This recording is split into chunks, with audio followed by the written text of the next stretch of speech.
My grandma, who passed away this year, died at only 63 years old. She had a lot of medical conditions for her age, and I didn't even know the names or side effects of half of them. One of the medical conditions she had was multiple sclerosis, otherwise known as MS. It's important to be familiar with medical conditions, especially ones that affect family members.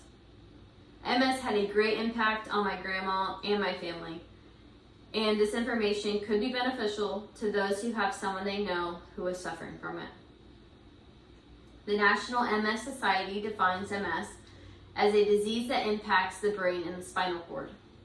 The brain and the spinal cord make up the central nervous system, and the central nervous system controls everything that we do.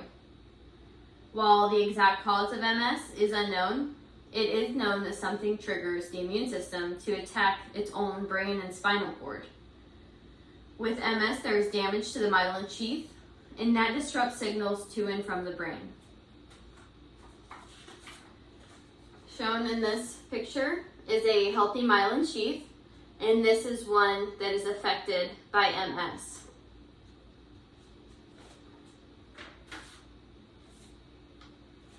There is an interruption of communication signals, and that causes a variety of symptoms, such as numbness, tingling, mood changes, memory problems, pain, fatigue, blindness, and/or paralysis. The unfortunate thing with MS is that everyone's experience with it is different, so their symptoms may be temporary or they may be long-lasting. There is no way to predict how an individual's disease will progress, but according to healthline.com, there are 4 different kinds of MS. The first is called clinically isolated syndrome, and it is the first episode, and it must last at least 24 hours to be considered it. And it is caused by inflammation and demyelination of the central nervous system. The second is called relapsing remitting MS, otherwise known as RRMS, and 85% of people with MS are initially diagnosed with it. It's the most common disease course, and it consists of attacks of new or increasing symptoms, followed by periods of partial or complete recovery. So with RRMS, there are attacks of new or increasing symptoms, followed by partial periods of recovery. And they just continuously happen over time, progressively getting worse.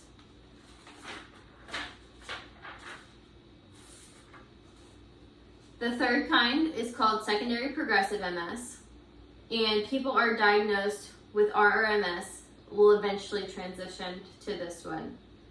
And with secondary progressive MS, there is a progressive worsening of neurological function over time.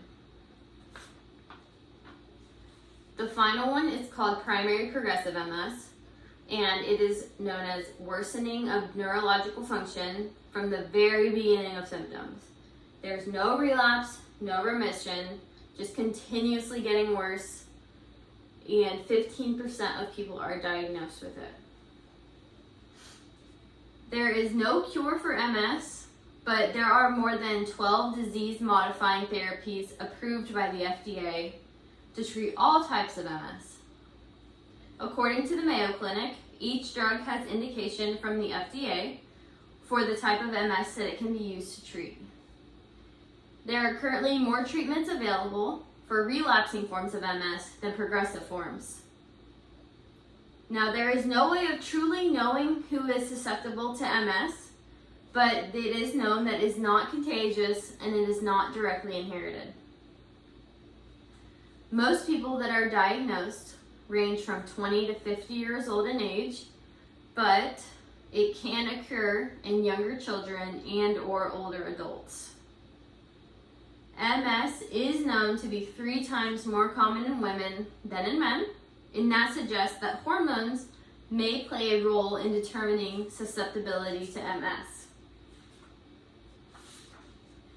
As seen in this visual aid, in 2017, out of everybody that was diagnosed with MS, 74% were female, with only 26% male.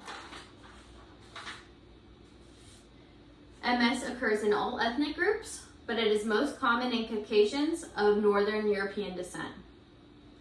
I have explained the 4 types of multiple sclerosis and about the causes, symptoms, and treatment. I hope that this information has been useful in recognizing when it happens and how to handle it. Thank you.